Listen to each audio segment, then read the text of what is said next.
It is Jonathan Gannon's job to get more oh my God moments out of Kyler Murray. What do I mean? Let's discuss.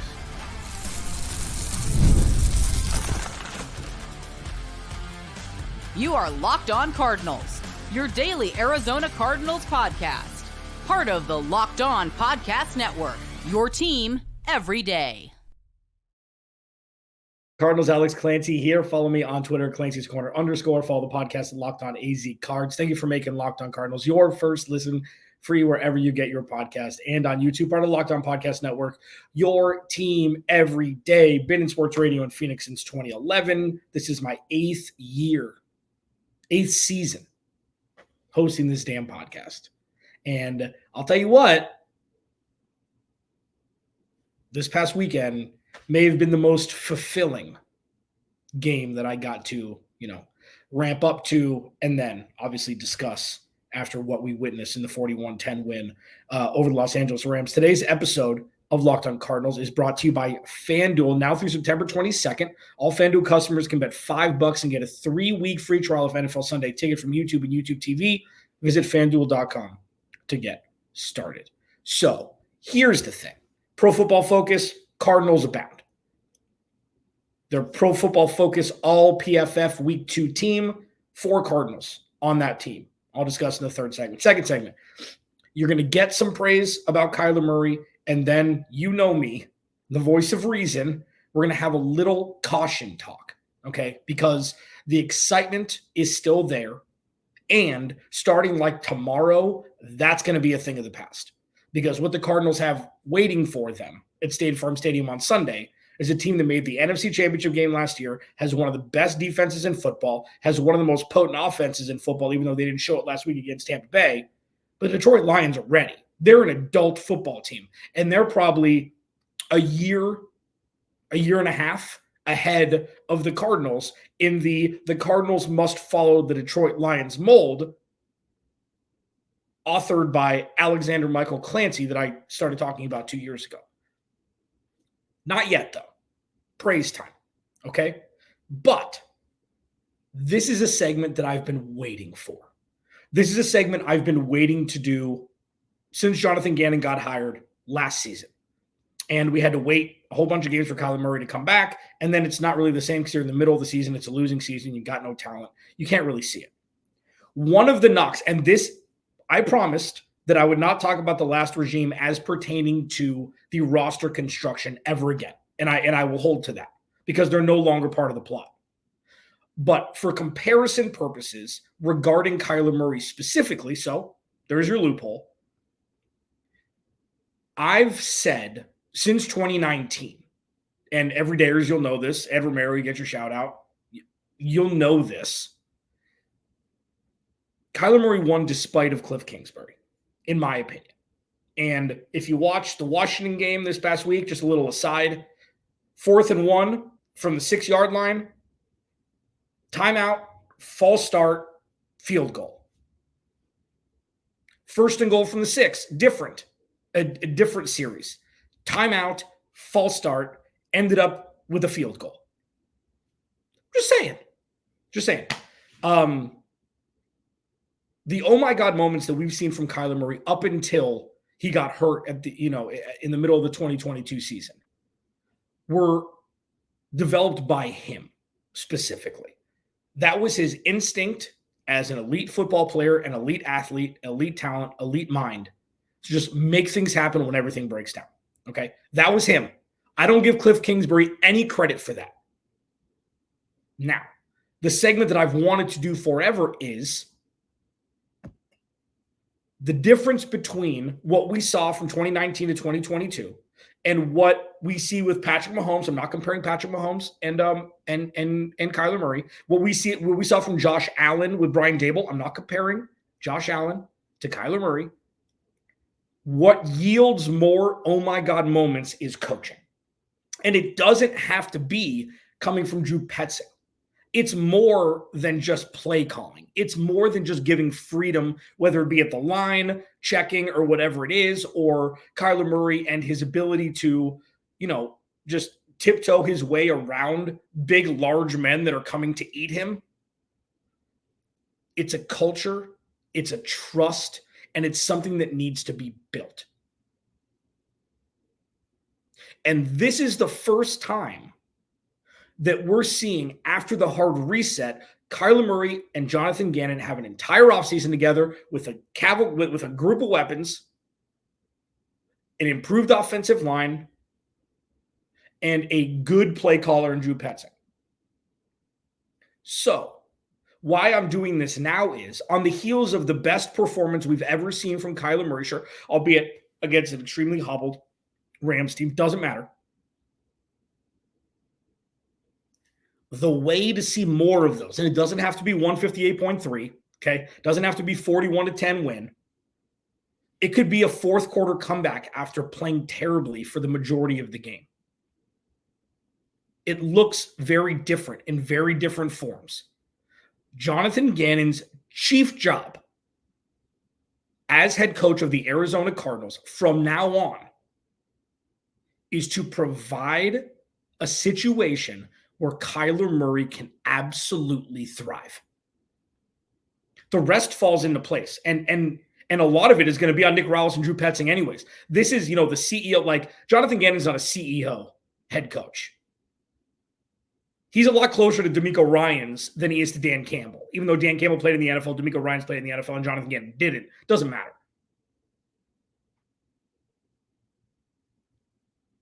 From now until Kyler Murray's career is over, hopefully with Jonathan Gannon being the head coach for the entire time, it is his main job to provide an ecosystem where Kyler Murray can thrive, which will yield more oh my God moments than we've ever seen in the history of Kyler Murray as an NFL player. We're used to the 2-point conversion that took 20 seconds against the Rams, and then the touchdown pass in the back. I think it was a touchdown pass in the back of the end zone to A.J. Green where there was no room, and the Cardinals came all the way back and tied it. Week 1 in 2019, his first game of his career, where they were down 2 scores at half. Cliff Kingsbury said he thought he could have got fired at halftime, and he brought him all the way back. I think it was a touchdown pass to Christian Kirk. I'm not sure if it was Larry Fitzgerald, but it was the same. It was a 2-point conversion. It was something like that. And they went to overtime. They were a Tremaine Brock dropped interception off his chest plate on the side, on the Lions side of the field, where they could have won that game, which would have been miraculous. The Hail Murray, all of these things had no real direct consequence to the outcome of the season for the Cardinals.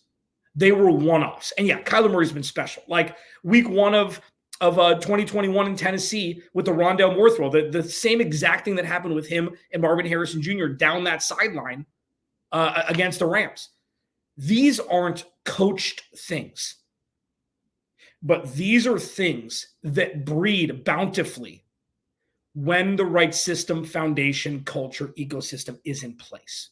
And at this point, it's there, and it's up to only Jonathan Gannon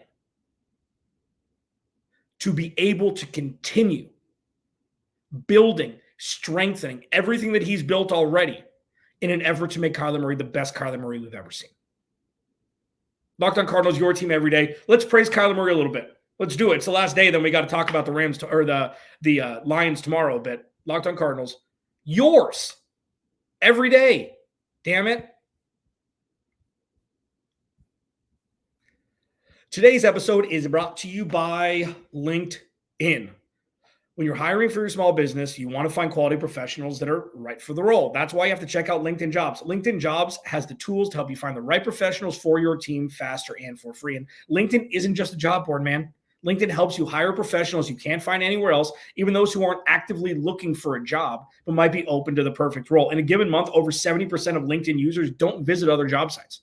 So if you're not looking on LinkedIn, you're looking in the wrong place. On LinkedIn, 86% of small businesses get a qualified candidate within 24 hours. Hire professionals like a professional on LinkedIn. Post your job for free at linkedin.com/lockedonnfl. That's linkedin.com/lockedonnfl to post your job for free. Terms and conditions apply. Today's episode of Locked On Cardinals is also brought to you by the Game Time app. Game Time is bad A. It is awesome. It's a new feature called Game Time Picks that makes getting tickets for your favorite live events even easier. Game Time Picks filters out all the fluff, man, so you only see the best options. They have all-in pricing. You have to toggle this feature. You have to toggle it. And it doesn't just show up. But if you toggle to all-in pricing, it shows the total upfront cost with no surprise fees at checkout. So you know exactly what you're paying out the door. They've got seat views. You get a panoramic view from your seat before you buy the tickets. Go to a baseball game at Chase Field, and you want to see what left field looks like towards home plate. If you were to sit in left field before you buy the tickets, you can do that on the Game Time app. Take the guesswork out of buying tickets with Game Time. Download the Game Time app, create an account, use code LOCKEDONNFL for $20 off your first purchase. Terms apply. Again, create an account, redeem code LOCKEDON NFL for $20 off. Download Game Time today. What time is it? Yup, Game Time.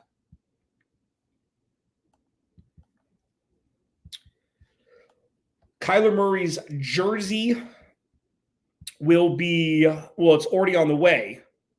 And ball, jersey and ball. We're sent to the Pro Football Hall of Fame.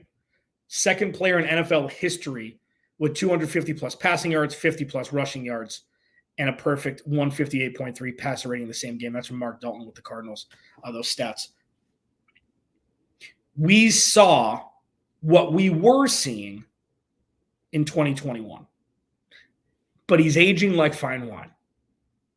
And if you look at and with all of the situational circumstances in week one, on the road, didn't play all preseason, hasn't played with anybody, little clunky. They played pretty well, the Cardinals did against the Bills. The defense was okay. The majority of the time was bad. They couldn't get off the field on 3rd and long. But they went toe-to-toe, with the Bills, and that loss doesn't look so bad right now, especially with what they did to Miami. They've scored more points than any team in the NFL through 2 weeks. That's Kyler Murray. Okay? He has over 100 rushing yards in the first 2 weeks. He's got 4 passing touchdowns. He has 1 fumble that was on a strip sack that he should have got rid of 100%. But what we're seeing now is what I hoped, and other people, you, hoped, was new regime, better offensive line, Marvin Harrison Jr., Trey McBride, James Conner, plus Kyler Murray equals this Kyler Murray. If Kyler Murray's 75%, 80% of this throughout the year, the Cardinals can make the playoffs. Like, I've never said the Cardinals will not make the playoffs this year. All I've said is the goal coming out of the gate, and there's been a wide array of injuries for teams that the Cardinals are going to be playing just in a row. I think Jordan Love will be back before they play Green Bay, but like just a litany of injuries across the NFL. The success meter starts with them being in the hunt on that overlay in week 14. That's it. For me, that's it. But if they somehow start 4-2 and you could start to coast, like their bye week is until week 11. They have a murderer's row, but they do play Chicago. Okay. They play the Chargers, which is a very different team. They play Washington. They play teams, and they play Seattle. I think they play Seattle after the bye twice. But they've got a tough road, but it's starting to look not as tough as it was when the season started. That still doesn't mean that it's not going to be an absolute just, haunted house throughout the first handful of weeks. 80% of what we've seen throughout the year, and the defense somewhat holds up. I mean, you're going to get Darius Robinson back in week 5, you'd think. Hopefully we'll add a boost. We'll see. I'm going to do part of the show tomorrow on the Cardinals need to make a move if they're going to make a move immediately. I alluded to it last week, but after this win, even more so. But the praise for Kyler Murray is deserved. You can't fake it. If you're a Kyler Murray hater, you're pretty quiet right now.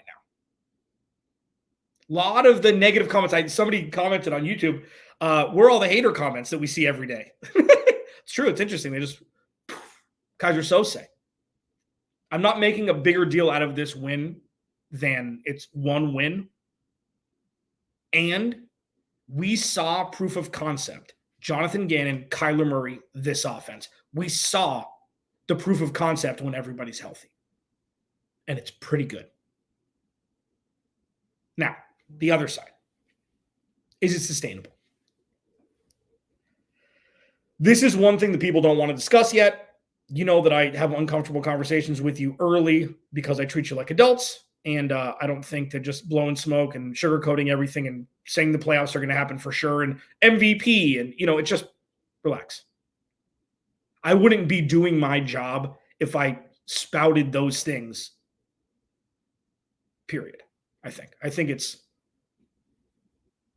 approach things a little bit differently. I'm not doing it to be different. I don't think I'm cool or anything. I just like to kind of chill a little bit. Kyler Murray running around like a crazy person is how he's going to get injured if he were to get injured. That's the obvious truth.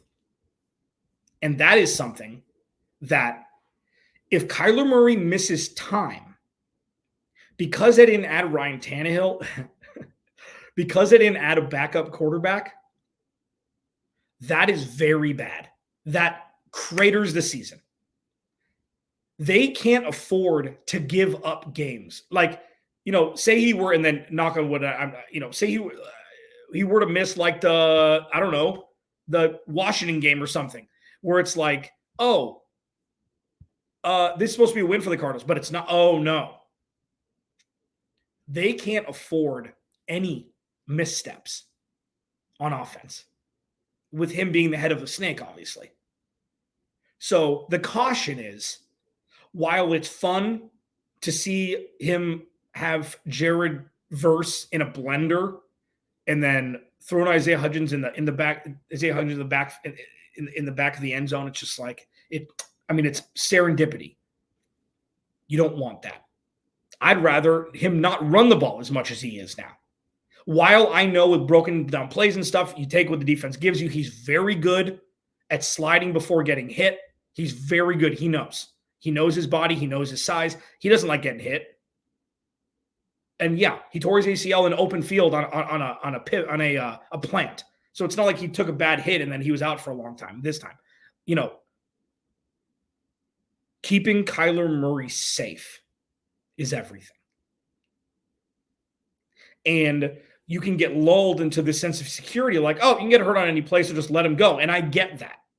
And that's where the Cardinals thrive. They thrive in the gray. That's where Kyler Murray eats. People call it backyard football. It's like, shut up. Do you know how hard it is to do what he's doing? Do you know how hard it is to roll to your left, have a defender in your face, fade away out of bounds, and throw a 40-yard dart straight to Marvin Harrison Jr. over a secondary player? Like, it is art watching him. It is Beethoven watching him do what he does. And it is such a massive double-edged sword, especially for what the quarterback room looks like for the Cardinals. That's where it's like, okay, one thing that I've said since Jonathan Gannon and Monty Osborne got hired and nothing splashy happened, boring wins. I'd much rather the Cardinals win in the way that they were competing in Buffalo on offense. And obviously getting Marvin Harrison Jr. involved, all that stuff. Like infusing the monotony and the tedious nature of the offense that we saw against Buffalo. Like 70% of that, 80% of that, and 20% of what we saw on Sunday. That would be the perfect mix. That's the offense at its peak. A little, oh my God, from Kyler Murray, but the majority of it is a metronome, boring, run, play action, Marvin Harrison Jr., Trey McBride, James Conner touchdowns. Let's giddy up, and that's how you win games. It's a wild, wild conundrum to be in, where the thing that Kyler Murray is best at is also the thing that puts him in the greatest risk of re-injury. And it's something that doesn't like to be discussed. Obviously, you never wish anybody to get injured, whether it's your favorite player or your most loathed player on your most hated rival. You never wish injuries upon anybody. It's something that is part of the game, and it's something that the Cardinals will need to manicure their game plan around, even the off-kilter plays, even the off-script plays that Kyler Murray just does. It's got to be manicured at a point where he is safe, or as safe as you can be on an NFL football field. Pro Football Focus praised the Cardinals. What are we doing here? Are we in an alternate universe? That's next. Today's episode of Locked On Cardinals is brought to you by our friends over at FanDuel. So here's the thing. If you haven't watched NFL Sunday Ticket yet on YouTube and YouTube TV, put a Q-tip in, get the earwax out, and listen to this. You've heard, obviously, that we talk about FanDuel a lot. They're America's #1 sports. Why wouldn't we? We love them here. We've got something a little different for you. Now through September 22nd, so 5-6 days away, all FanDuel customers can bet $5 and get a 3-week free trial of NFL Sunday Ticket from YouTube and YouTube TV. If you haven't watched Sunday Ticket on YouTube and YouTube TV, it is mind-blowing. $5 bet, that's all you got to do. You get a 3-week trial. No-brainer. Then with the YouTube TV base plan, you'll be able to watch every regular season Sunday afternoon at a market gate. That's just on top of that, little sprinkle on top. All you need is a Google account and a current form of payment, and you can cancel anytime. Just visit FanDuel.com. Download America's #1 sportsbook. Thanks for making Locked On Cardinals your first listen, free wherever you get your podcast and on YouTube. Please go to the YouTube channel, search Locked On Arizona Cardinals, hit that subscribe button. And, I've actually never said what I'm about to say before we get into Pro Football Focus praise. If you're watching or listening and you love the show, if you like the show, if you think the show is just okay, or if you don't like the show, I don't care. I'm requesting you guys take a couple minutes and go to Apple or Google Play, wherever you get your podcast, and leave a review. Bump me up. I was going over and I never look at my reviews because I'm just happy that you're here. I'm enjoying my time so much with this podcast and, being, 13, 14 years in sports media in Phoenix. Could use a little boost. Had a lot of Rams and Ravens fans really just jettison my score. And, if you like it, would love a little love. I'm never going to say that again. I've never said it up until this point, but if you'd like to go over there and leave a little love, I'd appreciate it.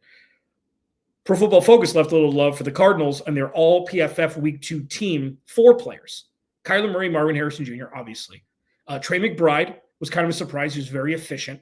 And our boy, Dennis Gardeck, with the best sack dance in the NFL. It's an underhanded raise the roof. And it just works. It just works.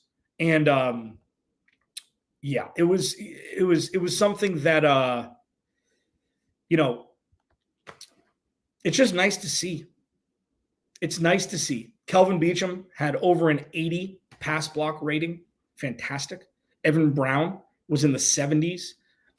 Paris Johnson Jr. was in the 60s. All of the offensive linemen were in the 60s or higher. And while, you can take a rating or ranking and make an argument either way. Oh, that was awful. Or, oh, that's a lot better. You can do it either way. It's just kind of a barometer check. Sure. Paris Johnson Jr. Not held physically, but blocked Jared Verse for about a second and a half before he slipped past him in Kyler Murray's third touchdown pass in the back of the end zone, the one where he did the Steph Curry turnaround before Huggy Bear even cut the ball. And other than that, Paris Johnson Jr. looked good.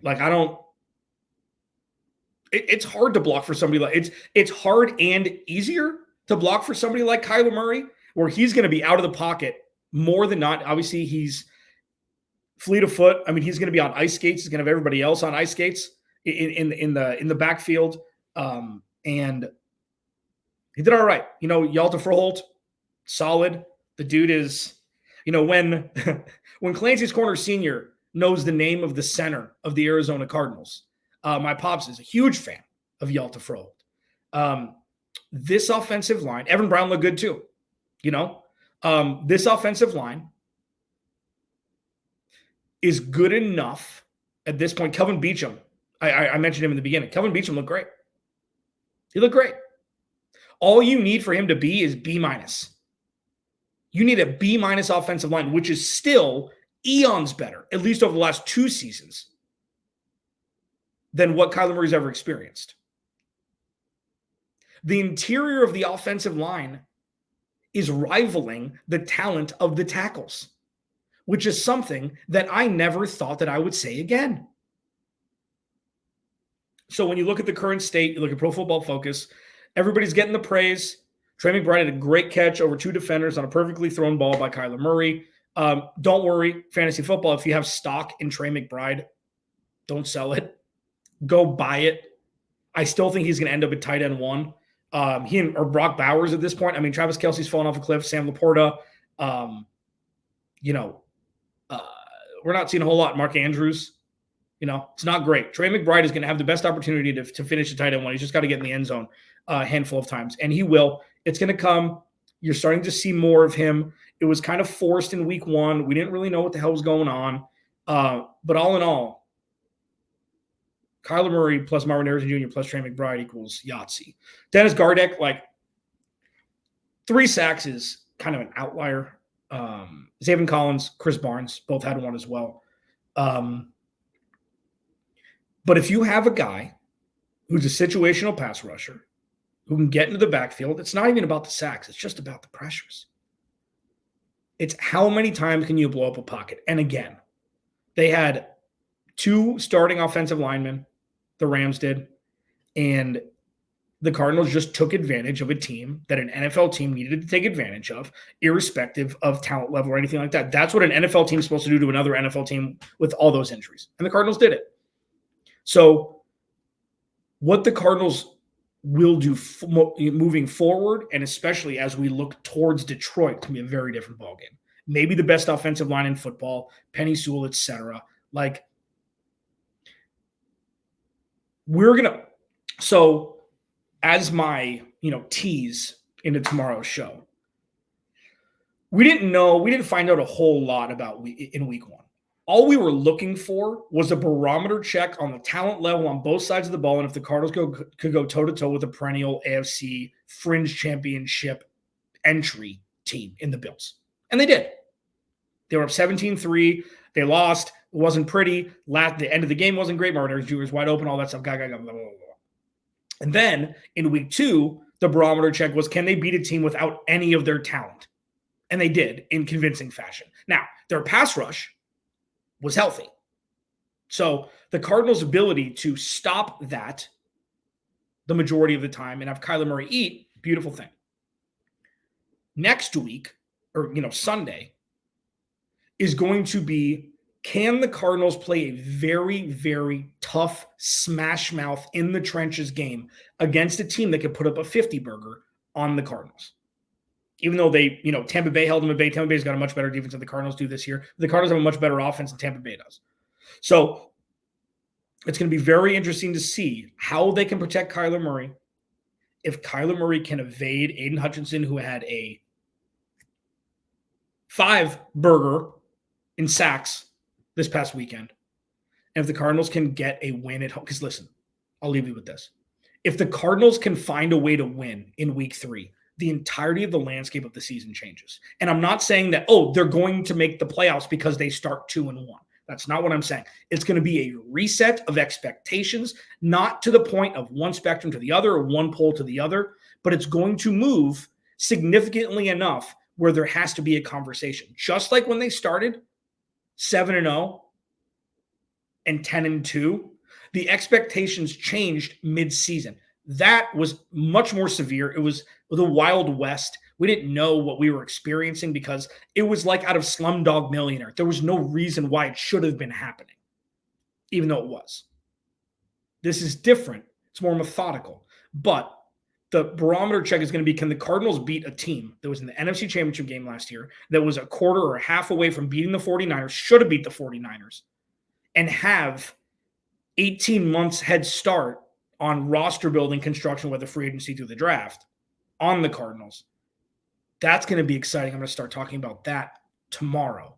And this is where we get into serious conversations. If the Cardinals lose by 30 on Sunday, it completely erases what we saw this past weekend. I don't think it's going to happen. But we're going to go over all the options, all the possibilities, ramifications, what needs to happen, all of it tomorrow. Locked On Cardinals, your team every day. Make sure to make Locked On NFL your second listen. It's brand new. 2 shows every day. First, the Madman Tyler Rowland kicks off your mornings with a double shot of NFL espresso, and then stop by the barbershop with Tony Wiggins for some real NFL talk. Find Locked On NFL on YouTube or wherever you get your podcast. You can check me out every Monday morning. So if you want to go back to the show from yesterday, Monday morning, I'm on with Tyler Rowland first thing Monday morning, talking all things NFL over the course of week 2. I was saying to you, Locked On Cardinals, remember, without you, there is no me. I will talk to you